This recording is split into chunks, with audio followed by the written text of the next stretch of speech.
Now that I'm pretty sure I have all of my black areas, my darkest values filled in, it's time for me to go and do gray. I'm going to do this in my pencil. Please be careful not to run your hand right back over what you just were doing.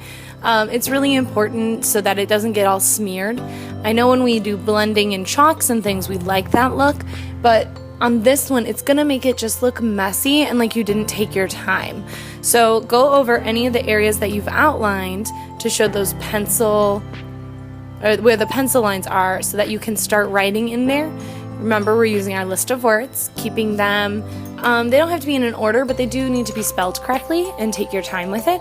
So I'm going to go ahead and start, and I'm going to follow the lines again.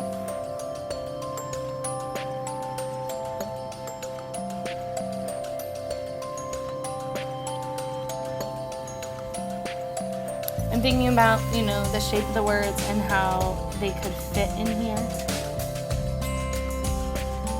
And I want to try and, even areas like this where it's really close together, I'm still filling it in, because it's going to have an overall effect.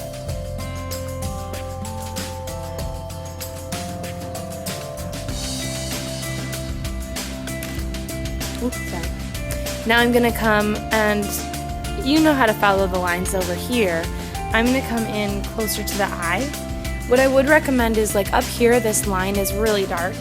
So maybe if you have a dark outline, before you start the pencil, just lighten it up. If you erase it completely, you won't know what to do, so I'm not recommending erase it completely. But by doing this, I'm just lightening it so that it'll be a little easier for me to get in there with my pencil and not, worry that it's going to be outlined the whole time.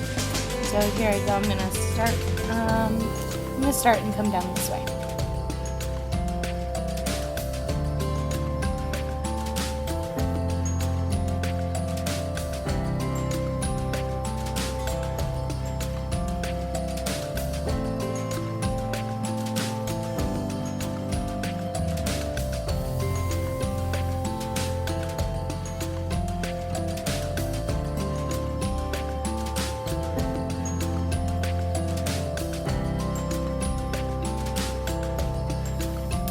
Even on the edge over here, I'm just kind of lightening up the way I use my pencil.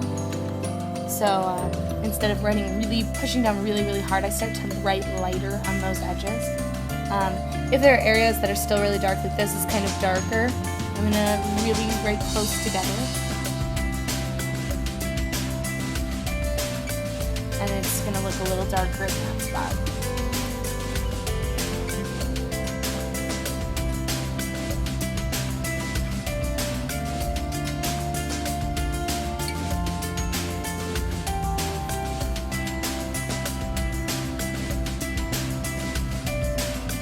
Some of these areas I'm going to start to fade out and write lighter, like we talked about.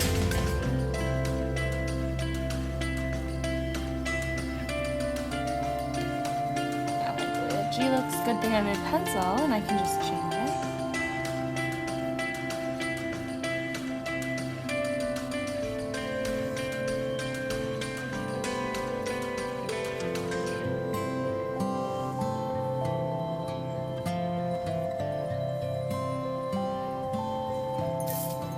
I'm going to bring you really close to zoom in and see what this really looks like.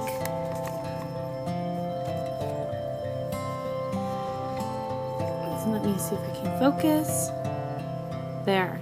So I've got all the words all around it, and up close it may look a little messy, but as you zoom out, it really gives shadow around the eye that makes it look way more 3D, just like when we did the value in the shapes in the still life.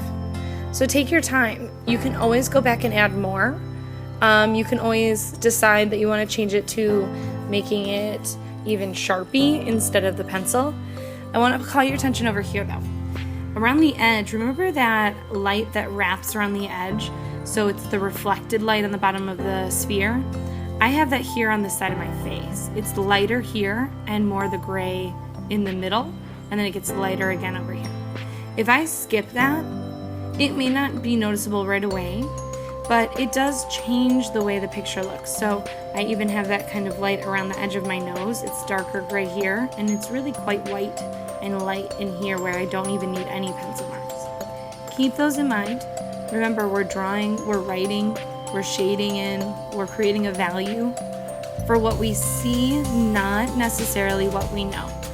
All right, good luck, 8th grade.